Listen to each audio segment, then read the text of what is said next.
মেলা শেষ হয়ে এলো, তারপরও গ্রামের মানুষের কাজ শেষ হয় না।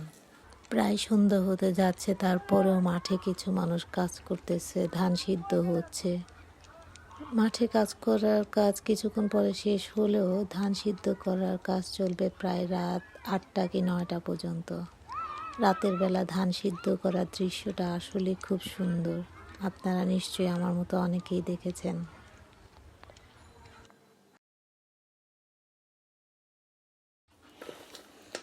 মেলা শেষ হয়ে এলো, তারপরও গ্রামের মানুষের কাজ শেষ হয় না।